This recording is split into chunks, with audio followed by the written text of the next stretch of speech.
The culmination of the Chiefs' offseason is upon us with mandatory minicamp, except Chris Jones ain't coming. We'll talk about that today on Locked On Chiefs. From the land of the free and the home of the Chiefs, this is the Locked On Chiefs podcast. Welcome back, friends and neighbors. This is Locked On Chiefs, part of Locked On Podcast Network, your team every day for free, everywhere, on every platform, starting with YouTube, where I would ask that you like, sub, and hit the bell there, and echoing out through Spotify and Apple Podcasts and everywhere you can get audio. You can also get some audio and a ton of written content at ChiefsDigest.com, where Matt Derrick is from, and he's here with us today. We're going to go over what the situation is to begin mandatory minicamp.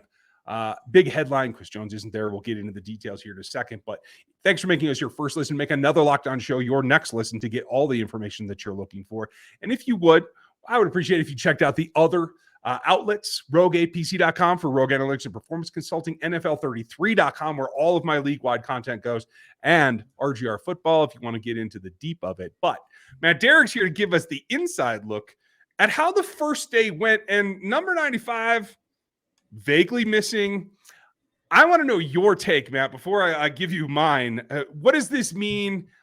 Did your heart skip a beat at all? I tell you what, I mean, here's how to a degree insignificant it was. There were no coaches available today, but we did talk to George Karlaftis, Travis Kelce, Clyde Edwards-Helaire. No one asked any of these guys about Chris Jones. We didn't even ask George Karlaftis about Chris Jones. Maybe that's an oversight, but I mean, I think it points to the fact that there's bigger stories. There's bigger items here. There is no surprise. Chris Jones was always going to miss this camp. I mean, unless he had a new contract, there is zero reason for him to be out there. The worst thing that could happen to Chris Jones is that he comes up and, for a mandatory minicamp and gets hurt and suddenly doesn't get the contract that he wants. So there's zero reason. The Chiefs knew Chris Jones wasn't going to be there. So to a degree, I mean, it's much ado about nothing. And, does it matter? Chris Jones has been in this system long enough, and the Chiefs know what he can do. No, I mean, he doesn't really need this time of year. I mean, I would say something differently about Patrick Mahomes, about pass catchers. Yeah, they need this time of year because this is a passing camp, but it's not a defensive tackle camp for sure. There's just no real imperative that you have to have Chris Jones there. So to me, it's not a big deal. It doesn't worry anything. I mean, I'm still of the philosophy something is going to get done. It's probably later than sooner, but I don't get concerned until late July or maybe even early August. It's interesting that you mentioned that. We'll get to that in a second, but I want to take a step back because I agree with you. Not out of the expectations at all. Didn't expect him to be there at all. I think the one group that does get influenced by this, and it is a negative for, are just the guys that need to work on their footwork against Chris Jones. It's Joe Thuney and Creed Humphrey and Trey Smith. Those are the guys that I think could have used a couple of reps against Chris going 80%. Like that gets you into the flow of things at this point. This is not a full go camp. This is not like anywhere close to what we're going to see come season or even training camp for that matter. But just getting their feet underneath them as the veterans, taking it up a little bit of a notch from what the last couple of OTA practices, I thought the offensive line could have benefited from seeing, because it's a pretty young group at tackle outside of Chris, isn't it? Yeah, and to me, I mean, I don't even know if that's even that big of a deal, because if Chris were here, I mean, they would probably mostly be having him working inside. So you're right. I mean, he'd be working against the interior. And I honestly don't have a whole lot of concerns about the interior. I mean, especially at this time of year, you're right. Hey, footwork, is it nice to have Chris Jones out there to be able to show you some moves that you're not going to see, or maybe some speed that you're not going to usually see? But you kind of answer the question. I mean, 80%, those guys are 80% too. I mean, I don't know if it's huge. Really, to me, the biggest thing that you're missing with Chris Jones is he's the leader of that defensive front now by far. Before you could say Frank Clark was a leader in that group too. And, maybe he was really the mentor for the ends, and Chris Jones was the guy inside. And you've got a young defensive front. I mean, outside of a couple of veterans that you've added, it's a pretty young group. So I think you could certainly say that you're missing Chris Jones's leadership, but I also follow the Thunder philosophy. He's going to be there eventually.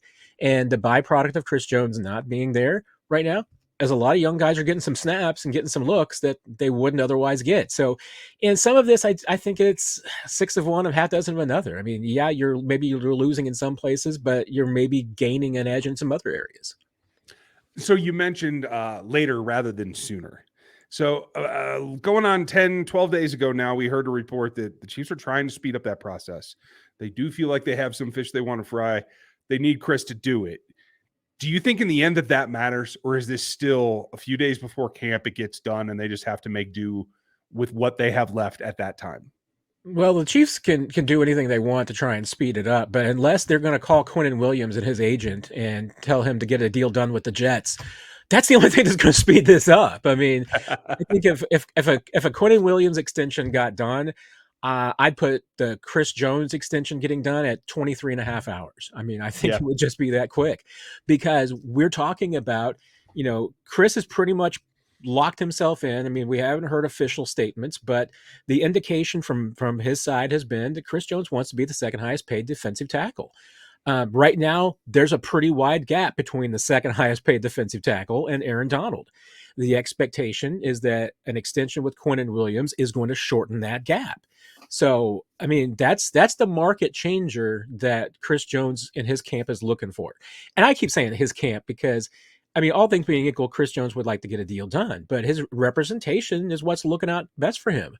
And I have no doubt that their advice to him right now is, Chris, wait to see what Quinnen Williams gets done, because, the expectation is this guy's going to sign for a lot of money. I think right now you look at it, I mean, Jeffrey Simmons is like 4 years. I think it's 60 guaranteed. Is it like mid 90s? If Quinnen Williams goes out there and now signs for 75 million guaranteed and 105 million over 4 years, well, Chris Jones could make himself, 15, 20 million guaranteed. He could make himself 15, 20 million more over 4 years. That's real money. And he's still not getting close to Aaron Donald. So, I mean, that's the difference. You're looking for any leverage that you can get. So if you want to see Chris Jones and get it done, find a way to get the Quinnen Williams and tell him to sign with the Jets. All right, folks, you heard it. For all of you in New York, let's start the fan frenzy. Let's get her done. You mentioned that this isn't the biggest story. We have to start with it because it's Chris Jones. There are stories going on at camp. We're going to talk about them in just a minute after I give you guys the lowdown on what's going on with our friends at FanDuel, because, yes, the Denver Nuggets have won a championship and the NBA, its season is over. But congrats to Christian Braun. You love it when a Jayhawk can win a championship. It really doesn't matter how. So cheers to that. And you can get into the action and support him and everybody else here in Denver if you get with FanDuel right now, because they're offering you a no sweat first bet. So you can lay a bet down once you sign up for a new customer. If it loses, you're qualified for up to $2,500 in bonus bets applied back to your account, so you can get back in the action. That's $2,500 back if your first bet loses.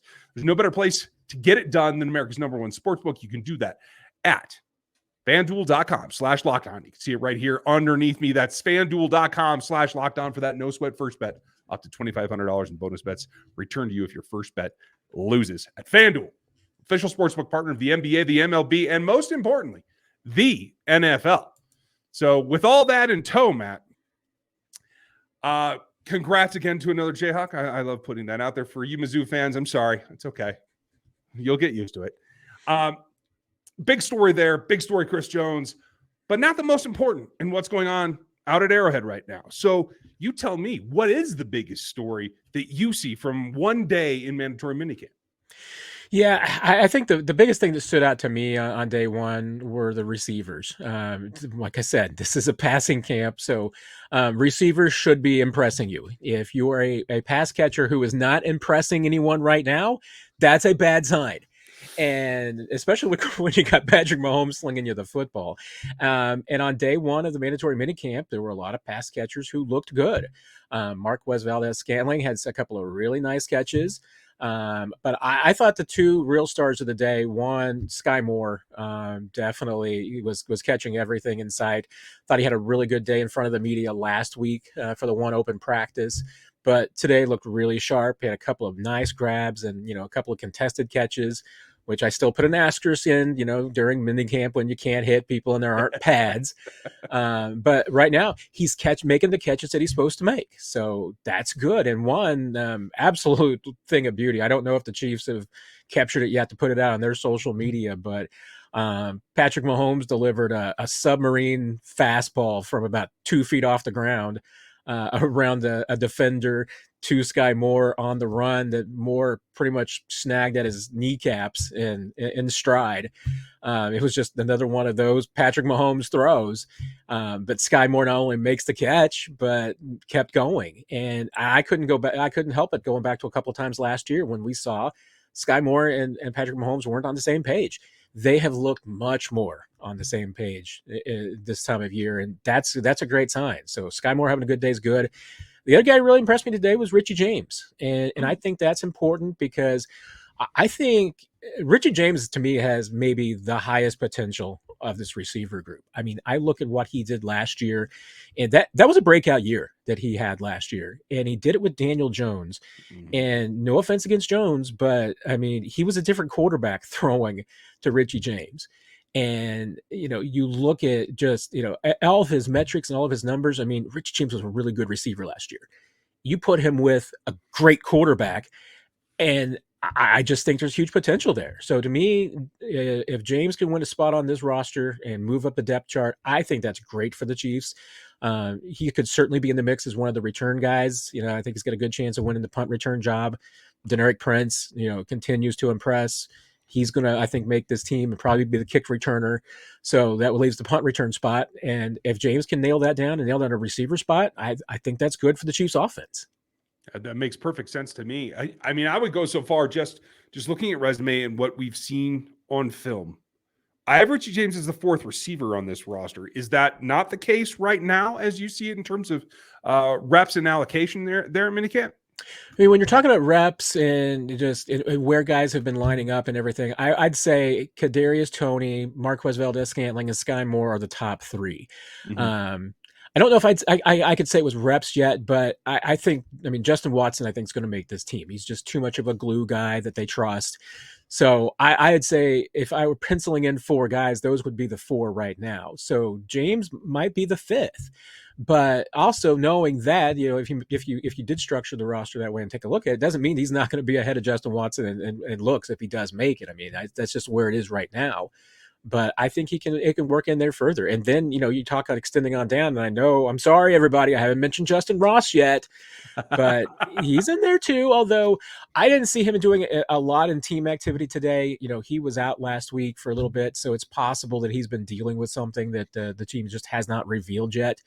They're gonna baby anybody this time of year, so there's no rush to getting back out there. But that certainly there were some guys who benefited, from maybe the working, and Richard James was probably the guy who benefited the most today. Mm-hmm. That makes sense.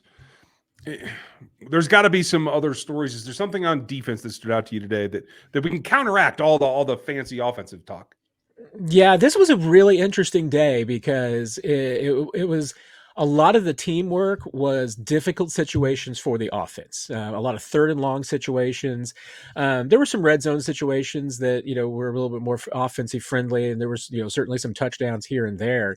But even then, a lot of the situations were scattered and built, against the offense. It was longer, longer drives, longer situations. And the one thing, I think there was two good things that came out of it. One is that the Chiefs' number one offense performed really well, despite facing some 3rd and 10s and 2nd and 8 situations and that kind of thing. Mahomes was still getting things done. I thought even Blaine Gabbert looked really good. Blaine Gabbert's recognition is really good. Especially like the team blitz category. There was a zero blitz that came at him. I saw him see a zero blitz last week, and he read them both perfectly and threw perfect balls that downfield that had the receivers been on the same page and made the same reads, Chiefs were scoring a couple of touchdowns. But it just takes time. I mean, there's younger receivers on the second team and they need a little bit more work, but you did see some of the defense really start to come out in the second and third teams. They had a couple of interceptions, some of the younger guys that are in camp, making good plays. They were getting their hands on some balls and sometimes it didn't go their way. I think it was Nick Jones batted the ball into the end zone. It was an attempt that looked like maybe to throw it away, and he probably didn't know if it was going to be intended towards a receiver, so he got his hands on it and batted it. It just unfortunately ended up in Rashee Rice's hands anyway. But and even without L'Jarius Sneed and Trent McDuffie out there, I mean, there's been some really good moments from Jalen Watson and Joshua Williams. Najee Johnson had a couple of really good plays today. I know he got one interception. It was hard to tell if he came up with a second one. But that's another guy you hear a lot about that's having a really good camp this year. It's one of the guys that I focused on. It is Jones versus Najee Johnson in one of my camp battles from the other day, folks. For you everydayers, you probably already heard it, but if you don't listen every day, we cover this team 5 days a week, and that's one of the things that I talked about. I think it was Monday, but we're going to circle back to it. We also have to see what's up next. What are the rest of the goals for this session? What can the Chiefs get out of it? We're going to tackle that and who's standing out next right after this. Matt, I love the positive stories too. I'm also intrigued by some of the things that we haven't seen yet. And obviously, it's systemic, it's situational. But I want to know who the two deep is at offensive tackle by the time this camp is over. Am I just wishing for the stars and that's not going to happen? Is the rotation going on? What are we seeing at tackle? Well, not seeing a whole lot of rotation. I mean, what we have seen, because Donovan Smith has not been there the entire time, and that's probably a little bit of veteran's prerogative. I mean, he needs to learn the offense, but remember, he was a late signing, so, getting settled in Kansas City might be part of the issue too. But like I said, I mean, this is a passing camp, and it's not a big deal. I mean, it's going to be much more important once they get to the installs and the training camp and everything, and there'll be plenty of time for that. But I don't think there's any doubt. I mean, from what we've seen, I would say that Donovan Smith's the left tackle, Jawan Taylor's the right tackle, and there's not a whole lot of competition there. Question's going to be, who are going to be the swing tackles? And right now, I mean, it certainly seems like the Chiefs are positioning towards Prince Tega Wanongo, Lucas Niang being in the mix. The fact that the Chiefs seem to prefer Prince at left tackle, I think, is definitely a sign in his favor, although Niang has gotten reps on the left side. The really interesting one is going to be Wanya Morris, because Chiefs are putting a lot of time in him on the left side. I mean, I think it is pretty evident that they're hoping that maybe he is the left tackle of the future. Donovan Smith is a short-term signing. I mean, you're really only committing to him for 1 year. So who's going to be the left tackle in next year? I mean, based on what I've seen so far, I think the Chiefs are hoping it might be Wanya Morris. That's great news, I think, for a pick that I think probably didn't work out the way they wanted to initially, and came back to it and were able to make a selection that they could feel that has that upside. I think that's great news. On the opposite end of the field, what comes next is there are rookies and there are young players. This is a group, especially as we talked about at the top of the show, without Chris Jones out there, that's, I won't say leaderless. There are some guys that can contribute to that. But George Karlaftis is a second-year player. You have Keandre Coburn, who's got to be playing some significant reps because there's not that many tackles in camp. I can't even project 4 right now, beyond 4, to make this roster. But the question becomes, how much does Dana play inside? How much does Omenihu play inside? What is the situation? How does it look without Chris Jones out there? Is Omenihu stepping into a kind of a pseudo leader behind Chris Jones, or is it just a free for all right now?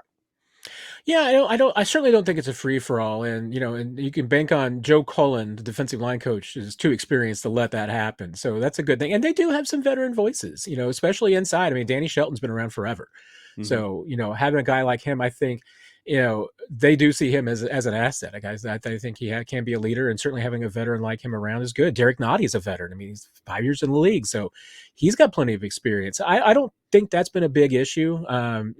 Certainly they're trying to get the young guys a lot of looks, and that's why I think it makes it really difficult to get a good grasp on how that group is working out. And and they're working on things, and we've only seen at this point a fraction. Really, we've only seen 1 out of every 3 of the OTA practices, so it's hard to make a lot of assumptions. But I will say this, as Eric Bieniemy would say, I think you're going to see in third down, and especially third and long situations, there is going to be a lot of pass rushers on the field. I think that's becoming pretty clear to me, is that maybe this is, a little bit of the whole positionless defense approach, but yeah, that seems to be a growing trend for the Chiefs, is that on third downs, a lot of edge rushers on the field. Maybe not, and that will probably change when Chris Jones is out there. I mean, Chris Jones will be on the field, so I think you got to conclude that. But they're going to kick those guys inside. Now, first and second down, I think they're going to be pretty base. I mean, I think it's going to be edges on the edge and tackles on the inside. But Steve Spagnuolo and Joe Cullen seem to have a real penchant for putting those edge rushers and kicking them inside on third and passing downs. I can't say I didn't foresee that. I think as we wrap up day one, Matt, one guy that surprised you, one play that surprised you, what stood out that maybe we need to climb onto for tomorrow and the next day before this camp wraps up? Yeah, there's a couple of things. I mean, one, I do need to see a little bit more crispness from Blaine Gabbert. I mean, I think he's been pretty good, and I think he's also learning a lot about these receivers. There's a lot to learn. I think he is the better quarterback. I don't think there's any doubt. I mean, with him and Shane Buechele's had some really good moments too. He had a nice one today where he rotated in and threw a touchdown pass. But Blaine's been, I thought, really sharp at times. There's been some moments where he hasn't been on the same page as receivers, and it's hard to me to tell if that's on the quarterback or the receivers. Now, like I said, he's playing with a lot of young guys and guys who are new to the team, so might be that way. But I think out of your backup, you definitely want him to see. That's at least an interesting one, even though I think Blaine's probably got that number 2 job really nailed down. The other part, this linebacker group, I mean, they're getting tested a little bit because it's a passing camp. And that's one area that this linebacker group, I think, will tell you they need to improve. Nick Bolton has said, I need to improve in pass coverage. And, they've got some guys that can do it. I mean, I think Drew Tranquil can do it. That's the guy that I think they're going to be counting on some of those spots. You need Leo Chanel to get better. And there's some room for growth there. Now, the other thing I'll say is that, I mean, without, like I mentioned earlier, Snead and McDuffie playing, all those young corners and all those young secondary guys have been getting a lot of work. And they've been pretty good. I mean, I've been impressed with what I've seen from a few of those guys. I don't know, some guys who've been around like DiCaprio Bootle have had some rough moments. Nick Jones, new guy, has had some really good ones. Let's see what happens over the next couple of days, because once again, it's a passing camp. They're all going to get tested. Tomorrow, folks, we're going to talk about who steps up in the absence. When Travis Kelce, who talked today about his training regimen and the fact that he's still spry as 33 years old, that's pretty good in this league. But who takes up the slack? Who can help him out? Whether it's the receivers, the tight ends, the running backs, who's going to be where? That's coming up tomorrow. You can read all about what Matt saw today at ChiefsDigest.com. And then Friday, we are going to be ready to kind of spin up what we want to see next. Join Chris and I for that. You everydayers will hear us every single day. Make sure you like, sub, and hit the bell here on YouTube, and go to ChiefsDigest.com. Matt, thanks for your time and giving us your eyes here for a day. Absolutely. It was a pleasure. We'll catch up again next week. Folks, I hope you enjoy this. I'm going to sign out here so you can see what's coming next. Don't forget, like, sub, and hit that bell, and we'll talk to you next time.